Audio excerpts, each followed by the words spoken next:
네, 그러면 드라이 애칭 이어서 가보도록 하겠습니다.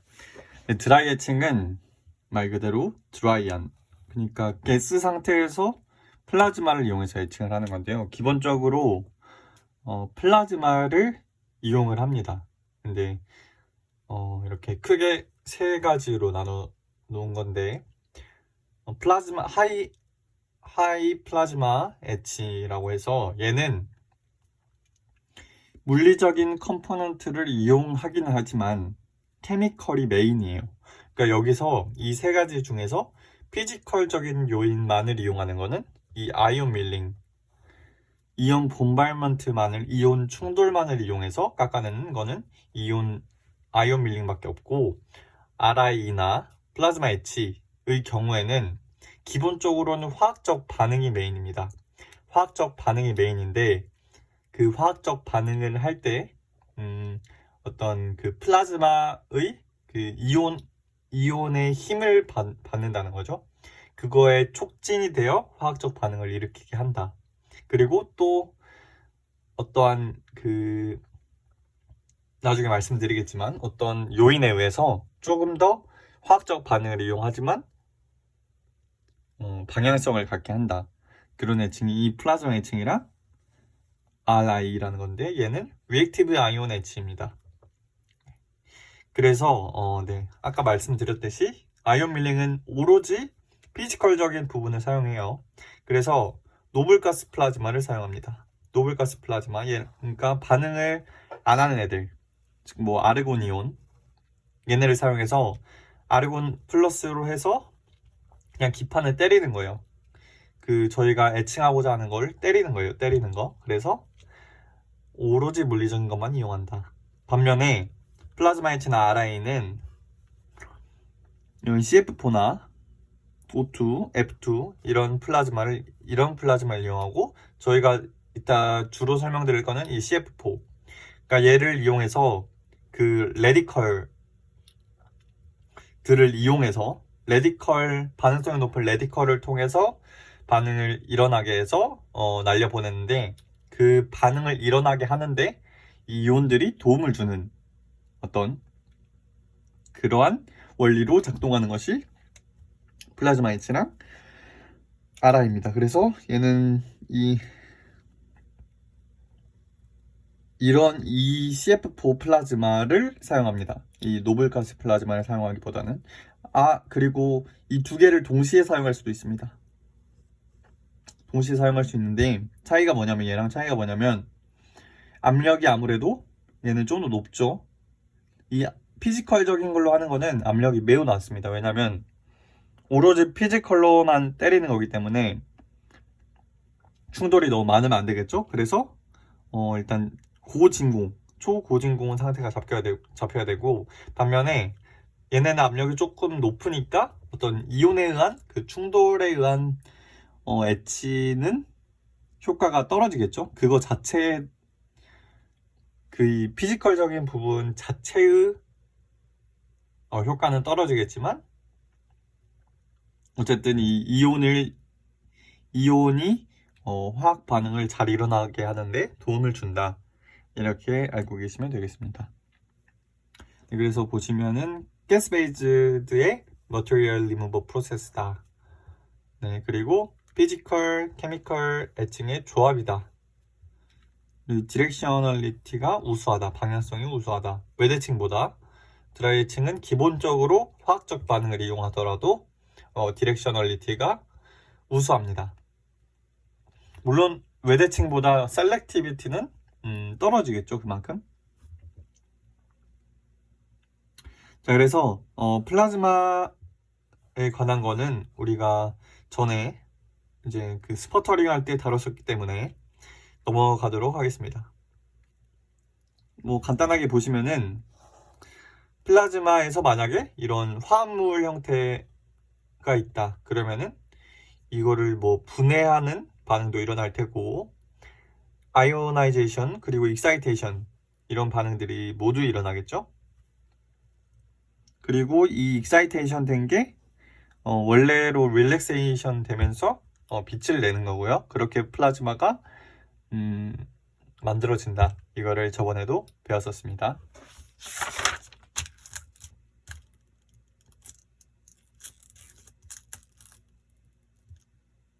자, 그래서 먼저 이 아이온 밀링에 대해서 먼저 볼 텐데요. 아이온 밀링은 아까도 말했다시피 얘는 피지컬적인 요소를 온전히 이용하는 힘입니다. 그래서 압력이 매우 낮은 상태에서 진행돼야 되죠. 그게 민프리 패스를 늘려야 되기 때문입니다. 민프리 패스를 늘려야지 그 큰 에너지로 애칭을 할 수 있기 때문에 압력이 매우 낮은 조건에서 하고요. 아까도 말했다시피 오로지 피지컬적인 애칭을 사용합니다. 이 필드에 가속된 이온들이 모멘텀 트랜스퍼로 스퍼트한다. 그러니까 이 가속된 이온들의 가지고 있는 모멘텀을 이용하여 저희가 원하는 그 애칭을 이뤄내는. 그럼 굉장히 얘는 셀렉티비티가 떨어지겠죠?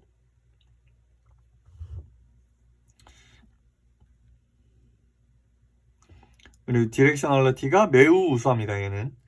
그러니까 케미컬적인 반응이 아니라 오로지 피지컬적인 거기 때문에 예를 들어 여기에만 여기만 깎고 싶으면 여기만 그 바이어스를 걸게 되면 이쪽으로만 떨어지니까 이 레터럴하게 퍼질 일은 거의 없는 거죠. 그리고 평행판 구조를 사용한다. 네, 평행판 구조를 사용해서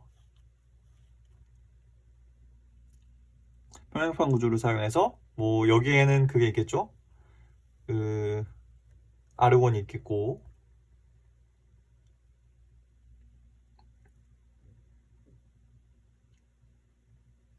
아니죠. 어쨌든 이 바이어스를 걸어서 이 양쪽에 바이어스를 걸어서 이쪽으로 가속을 시킨다. 그렇기 때문에 평행판 구조를 사용할 수 있다는 특징이 있고 스퍼터 일드도 이거 저는 스퍼터링에서 말씀을 드렸던 내용이기 때문에 넘어가도록 하겠습니다. 그리고 카프만 소스라 그래서 우리가 얘는 뭐냐면 챔버를 2개를 만드는 거예요. 그러니까 플라즈마를 만드는 챔버랑 실제 바이어스를 가해서 이온이 가속화되는 챔버를 2개를 만들어서 압력을 더 낮추는 거죠. 바깥쪽에. 그러니까 여기서 플라즈마를 만듭니다. 플라즈마를 만들어서 이 바이어스를 걸어서 이온들이 이쪽으로 빠져나가게 해요. 빠져나가게 해서 가속을 시켜서 여기를 때리는 겁니다. 그러면은 바깥쪽은 더 고진공 상태가 되겠죠? 그러면은 그냥 챔버를 하나로 놓고 거기서 플라즈마를 만들고 하는 것보다 더 민프리 패스를 늘릴 수가 있다. 그러면 더 애칭이 잘 된다고 할 수 있겠죠? 잘 되는 거겠죠? 에너지가 크게 하니까 이제 그거를 이제 우리가 카프만 소스라고 하고, 그러니까 여기서 플라즈마를 따로 만든다. 따로 만들어서 하면은 더 민프리 패스를 늘릴 수 있다. 이렇게 알고 계시면 될 것 같습니다. 자, 근데 이 아이온 밀링 자체는 실제 많이 쓰이지 않는다고 하는데 그 이유가 뭐냐면 그 문제들에 대해서 보자면은 일단 얘는 너무 셀렉티비티가 너무 떨어져요. 셀렉티비티가 너무 떨어진다는 단점이 있고 첫 번째로 그리고 마스크 테이퍼링이라고 해서 그러니까 마스크도 너무 잘 애칭을 시키는 거예요. 그래서 이렇게 생겼을 때 마스크는 많이 깎이지 않고 우리가 이런 패턴을 만들고 싶었는데 여기 이런 패턴을 만들고 싶었는데 여기 패턴을 만들고 싶었는데 마스크가 만약에 이렇게 생겼다. 그러면은 이 마스크도 너무 잘 깎이는 거죠. 생각보다. 그래서 이 안쪽으로 패턴이 파고 들어가는 경우가 생긴다. 이제 그거를 마스크 테퍼링이라고 하고, 레디 포지션은 얘가 에너지가 크다 보니까 이 PR에서 나온 그 이 레지듀들이 여기 와서 다시 이 깨끗해야 될 여기 패턴의 그 액티브 리전에 증착이 레디 포지션이 될 수 있다. 증착이 될 수가 있다. 그러니까 그 카본 레지듀들이 묻을 수가 있다. 그러면은 더러워지니까 이것도 이슈가 되겠죠. 그리고 트렌치 현상이라고 해서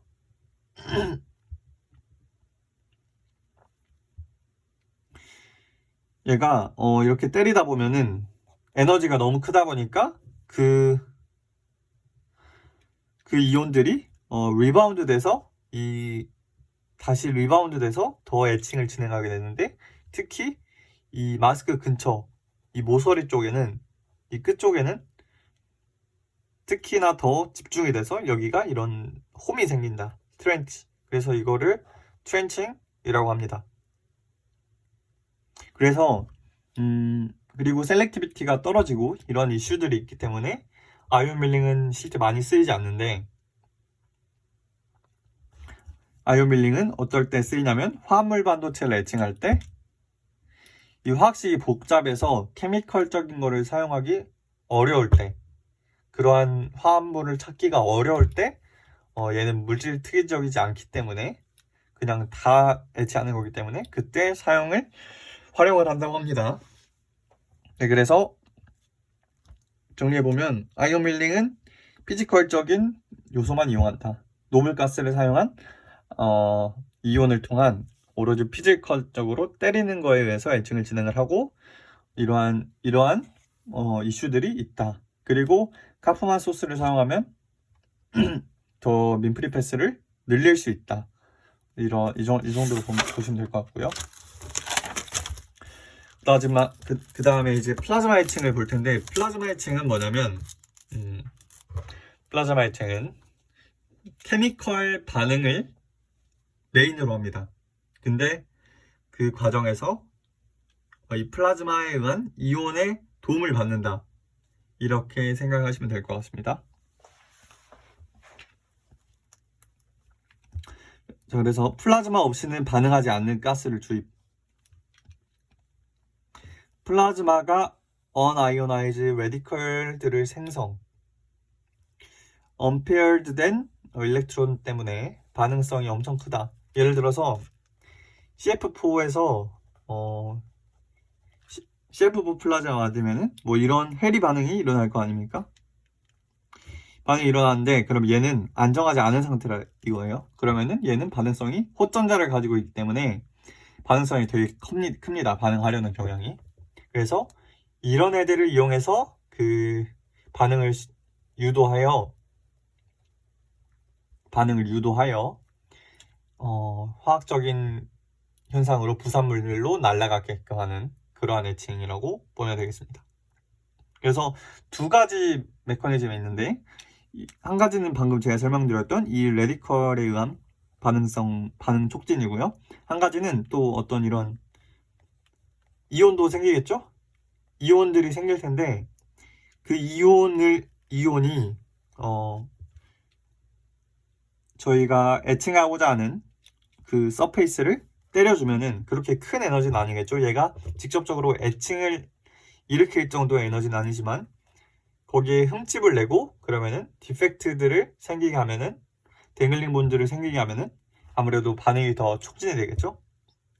그 두 가지 메커니즘을 이용해서 우리가 에칭이 화학 반응이 잘 일어날 수 있게 합니다. 그래서 결국에 얘도 화학 반응을 통한 거기 때문에 마지막에는 화학 반응 뒤에 나온 휘발성인 바이 프로덕트 부산물들이 펌프로 빠져나가게 되면서 이렇게 에칭이 진행이 됩니다.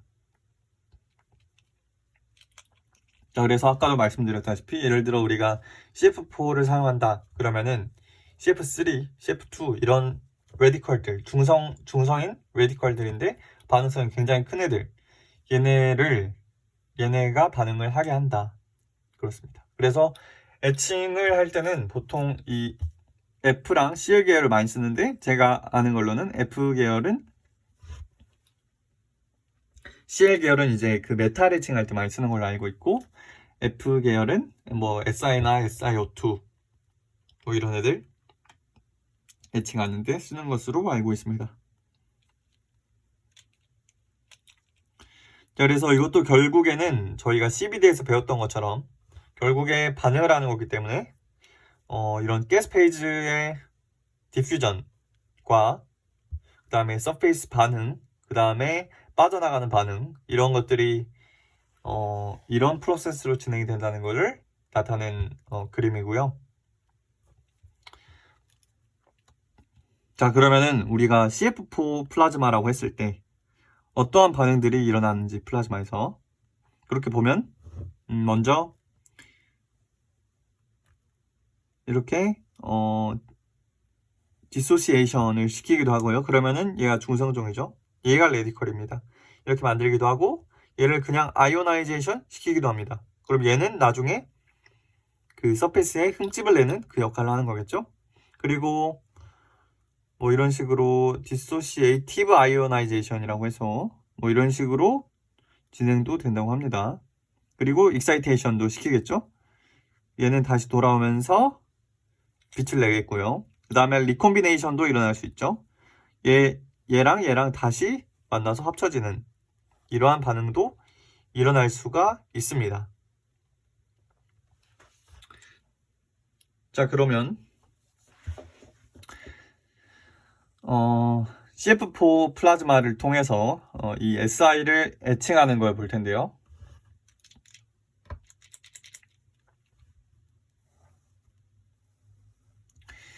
이 반응을 보면은 CF끼리 끊는데 이 에너지, 필요한 에너지, 그리고 SI 결합 끊는데 필요한 에너지는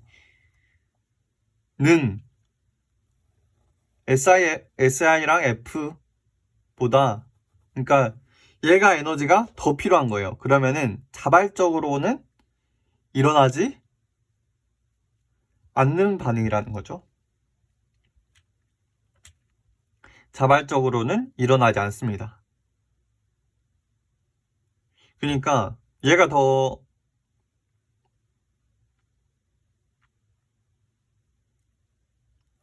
그냥 있는 게 더 안정한 거예요. 그냥 있는 게 더 안정한 거예요. SI랑 F랑 결합을 하는 것보다. 그쵸? 근데 그래서 이 연력학적으로 그냥은 안 되기 때문에 플라즈마의 도움을 받아서 레디컬로 에너지 낮추고 또한 이온으로 때려서 서페이스가 더 반응하기 좋은 상태를 만들어줘야 된다. 이런 의미입니다.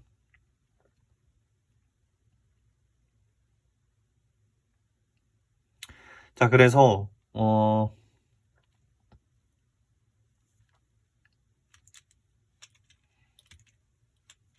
결국에 반응은 이제 SiF2나 SiF4 형태로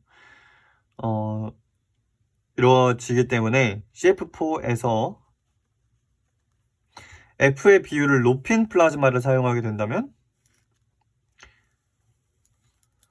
셀렉티비티가 엣지가 더 잘 된다.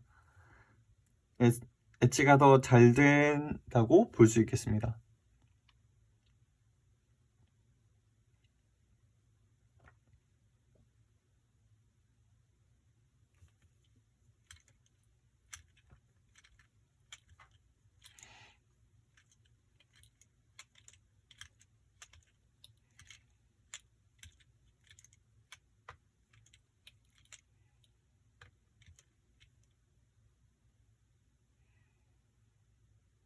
F의 비율을 높인 플라즈마를 사용하면 SI 대비, 그러니까 SiO2 대비 SI의 셀렉티비티가 높다고 하는데 이거는 이따가 다시 설명을 드리겠습니다.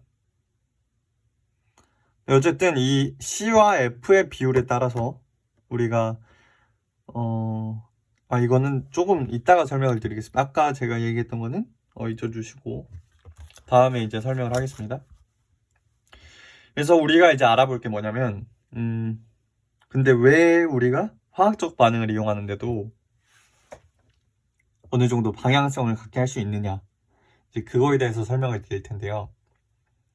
이 폴리머라이제이션이라는 것 때문입니다. 결과적으로 말하면 이 폴리머라이제이션이라는 게 뭐냐면 이 벽 쪽에 이 카본 레지듀들이 이렇게 붙는 거예요. 붙게 되면 아무래도 이 레터럴한 방향에 화학 반응을 잘 만나지 못하게 하니까, 그러니까 반응을 해야 되는 물질이 얘 실리콘이랑 직접 만날 수 없게 되니까 아무래도 이쪽보다는 이 버티컬한 쪽으로만 반응이 더 잘 일어나겠죠. 그 이유 때문입니다. 그래서 에너제틱 이온 데미지드 사이트를 만들고 익사이트된 레디컬들과의 반응을 촉진한다. 그래서 우리가 두 가지로 아까도 말했다시피 그걸 얘기하는 거고, 이온들이 여기를 때려서 흠집을 내주고 레디컬들이 반응 잘 된 레디컬들이라서 붙는다. 비휘활성의 엣지 부산물들이 사이드월에 코팅되면서 어느 정도 방향성을 갖게 해준다. 사이드월은 이온이 잘 안 때리기 때문에. 그러니까 이 레지듀들이 여기에도 물론 쌓이겠죠? 쌓이는데 얘네는 이 이온의 분발먼트로 인해서 얘가 없어진다는 거예요. 어느 정도 없어진다는 건데, 이쪽에는 이온들이 충돌을 안 하니까, 그래서 여기는 코팅이 되게 되는 것이고, 그래서 우리가 어느 정도 방향성을 가질 수 있다. 근데 너무 폴리머라이제이션이 많이 되면 에칭 자체가 잘 일어나지 않을 수 있겠죠. 자, 그래서 아까 C와 F의 비율에 따라 에칭이 많이 될 건지 폴리머라이제이션이 많이 될 건지가 결정이 된다. 그러니까 C, 이 카본이 비율이 많아지게 되면 그러면은 폴리머라이제이션이 더 많이 일어날 수 있게 되는 거겠죠. 그리고 또 하나가 이 하이드로젠을 넣는 건데, 하이드로젠을 넣게 되면 얘가 F를 HF로 만들어서 F를 소진시키는 역할을 합니다. 소모시키는. 그러면은 상대적으로 C가 더 많아지게 되는 것이고, 그러면은 폴리머라이제이션이 더 잘 일어나게 되겠죠. 그렇습니다. 그래서 이 폴리머라이제이션이 결국 디렉셔널리티를 높이는 거고, H2 첨가로 인핸스도 될 수 있다. 방금 말했던 거죠.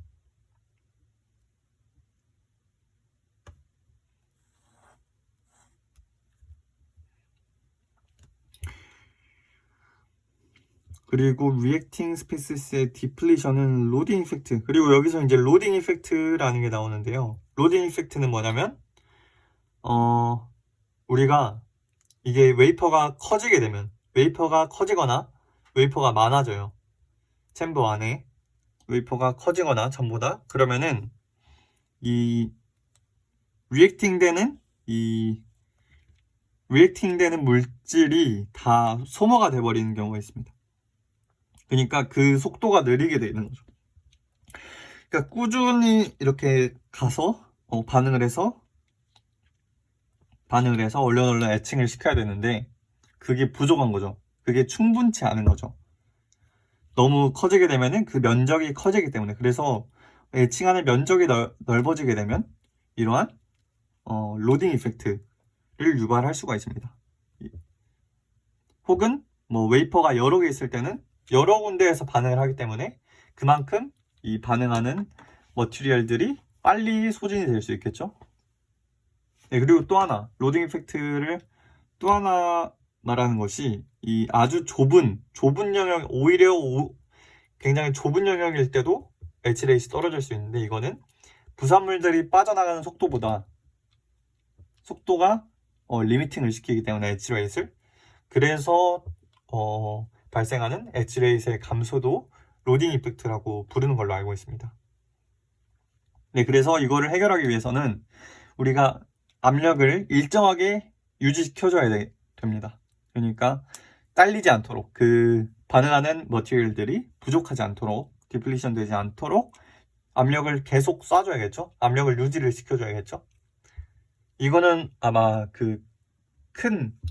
너무 커서 로딩 이펙트가 생길 때의 경우고, 아마 좁은 거가 너무 좁아서 생긴 로딩 이펙트의 경우에는 그 반응 중간중간에, 그 공정 중간중간에 그 바이 프로덕트를 빼줄 수 있는, 아니면 더 고진공을 하게 되면은 더 빨리 빠져나갈 수 있지 않을까요? 아무튼 이러한 어떤 공정 자체에 대한 그 레시피에 대한 변화가 필요하다고 제가 알고 있습니다. 자, 그러면은 이제 여기까지 보셨으면은 이제 우리가 그 O2랑 H를 넣었을 때 어떻게 H 레이스의 변화가 있는지 이런 것들부터 해서 이어서 다음 시간부터 가보도록 하겠습니다. 감사합니다.